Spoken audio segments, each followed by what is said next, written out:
Hey there guys, welcome back to the Happy Hour House of Horror. Today we have some more Friday the 13th comics for you, specifically the 3-part miniseries Bloodbath, published by Avatar between October of 2005 and March of 2006. Once again, this time around we got story by Brian Pulido and art by Mark Wolfer. After Jason splatters a couple hillbillies in the woods, we open on a group of teens that have been gathered by this guy named Kevin to help him renovate a camp near Crystal Lake. Because building your camp near the site of multiple mass murders is always a good idea. He kind of sets it up for these kids to party and enjoy themselves before they get to work the following day, so they set about doing that, and very quickly they realize that they all have one thing in common. They're orphans. And on top of that, they're all kind of paired off perfectly. It's almost like somebody cast them in these roles so that they would come out to this camp and hook up together. They kind of think of it as just a serendipitous coincidence and go about banging and doing drugs, you know, all the things teenagers do in the woods. Naturally, this brings out Jason and he starts slicing and dicing motherfuckers. While he's going about doing this, it's revealed to us that this guy Kevin and the handyman of the camp are actually military dudes that have been sent there by somebody to capture Jason. So they kind of try to maneuver things around so these kids draw Jason to this proper point in the forest where they then spring a trap on him and try to freeze him in liquid nitrogen. Seems like a sound plan, but the one girl isn't having that shit, so she basically rebels. They end up setting Jason free. He slices a bunch of the dudes up, comes after them. They crash a truck full of the same liquid nitrogen and freeze his ass for some hunters to later find. And that is the plot of this bitch in a nutshell. Pretty simple, but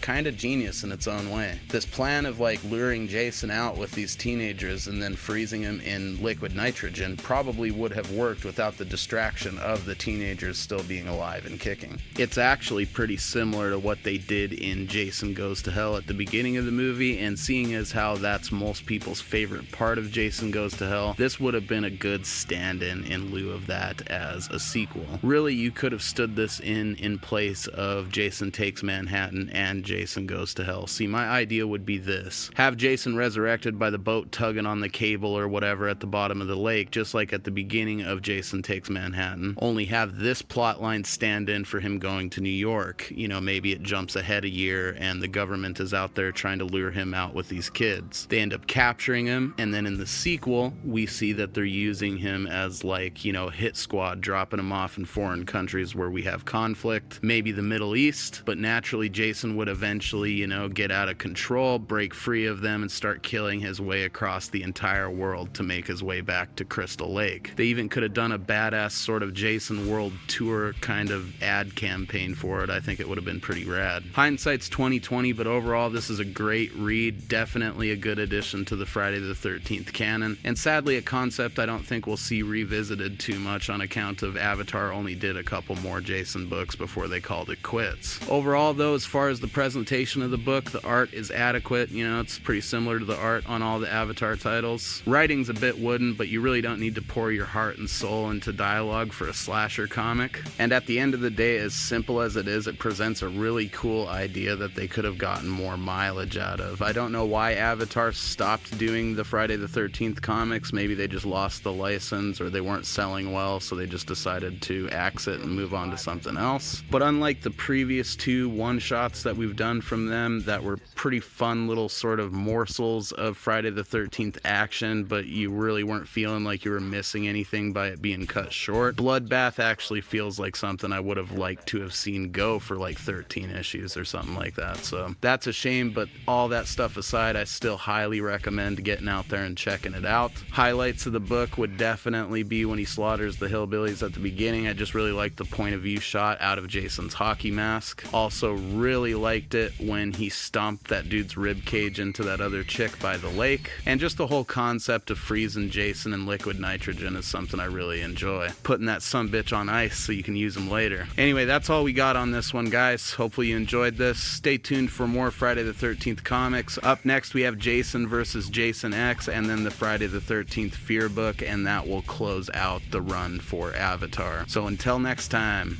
cheers. We'll see you back here real soon.